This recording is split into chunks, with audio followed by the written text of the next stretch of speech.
तो अबोध अज्ञान अपना बालक समझ के माफ कर देना। सभी भक्तों को मेरी तरफ से राधे राधे।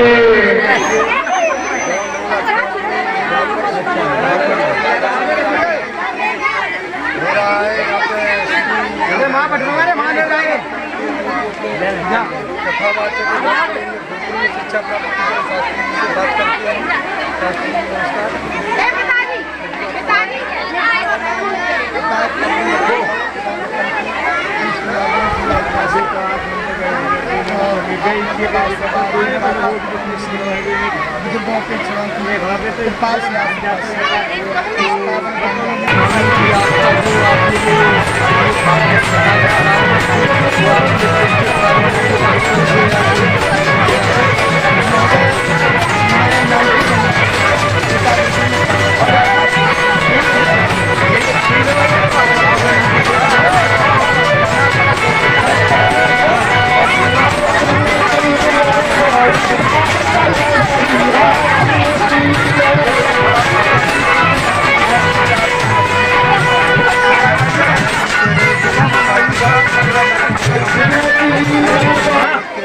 महाराज जी पूछना चाहेंगे कुछ भागवत कथा के बारे में।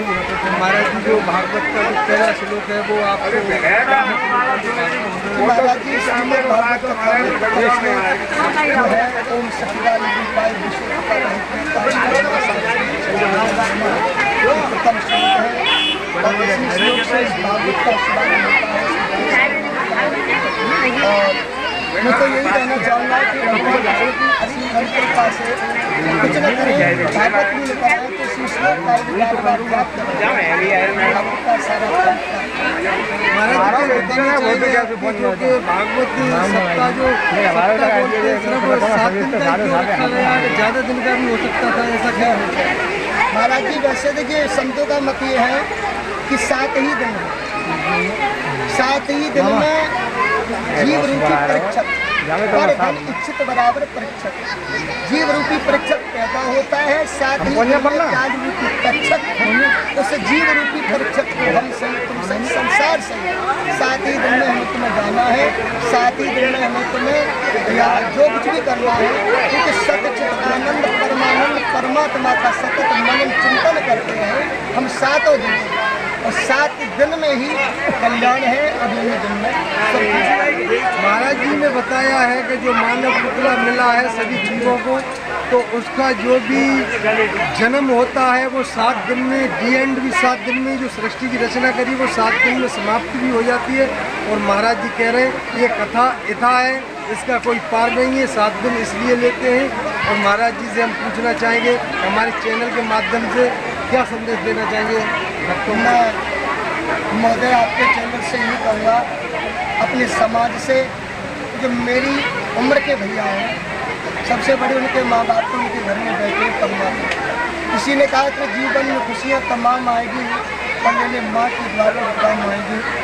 कुछ ऐसे अभागे हैं क्या जिनके माँ बाप नहीं हैं वो अपने माँ बाप को याद करते हैं तो सही मगर उनकी तस्वीर किसी दीवार पे टंगी और उस पर एक माला पड़ी है मगर सच्चे भगवान घर बैठे हुए हैं।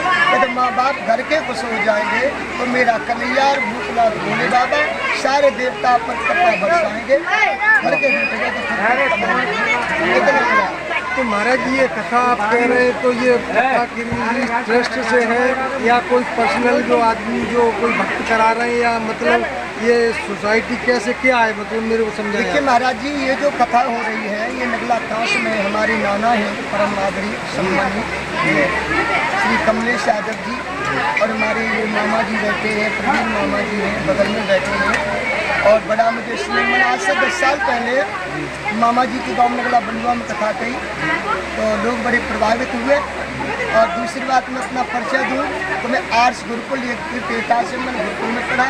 इसके बाद में आज मैं श्री कृष्ण मोहिनी अखाड़ा परिवार से मैं रजिस्ट्रेशन हूँ और मुझे आपकी भारत सरकार द्वारा मान्यता प्राप्त मैं मंडल अध्यक्ष अलीगढ़ से पद प्राप्त भी हुआ है सभी भक्तों की। तो महाराज ये आपने जैसे कथा बोली है, तो आप ये भागवत की श्री अमृतमयी वर्षा हो रही है, तो ये आप प्रथम दिवस में कौन सी कथा या कौन सा चरित्र भगवान का क्या रखते हो, कैसे समझाइए? हम प्रथम दिन की कथा में भागवत महत्व और ज्ञान भक्ति वैराग्य और आत्मदेव धुंधकारी की कथा सुनी। ये 3 कथाएं तो बहुत ही अनवार है। जी जी। और जैसे भागवत का कहते हैं लोग, भक्त कहते हैं कि भागवत का एंड तो है ही नहीं, मगर जो अंतिम जो विश्राम लेते हैं आप, तो कौन सी कथा लेकर के आप विश्राम लेते हैं भागवत का? देखिए, हम जो अंतिम जो कथा यहाँ पे विराम करते हैं, क्योंकि समाप्त तो कह नहीं सकते, जो प्रभु की कथा तो अनंत है, समाप्त होती ही नहीं। कथा वो है जो अथा है, तो हम अंतिम में विराम करते हैं कलयुग वंश वर्णन करते हुए, और भगवान कृष्ण इस लोक को छोड़कर जब परमधाम चले जाते हैं, इसके बाद में जब तक्षक नाग आता है और परीक्षक को जब डसता है, तो परीक्षक का मोक्ष कराने के बाद में फिर भागवत को विराम करते हैं। महाराज जी ने बताया कि जो कथा हम जब विश्राम लेते हैं तो परीक्षित मोक्ष के बाद में ही विराम लेते हैं। आप देख रहे हैं एनके न्यूज़ बबलू कुमार के साथ। धन्यवाद।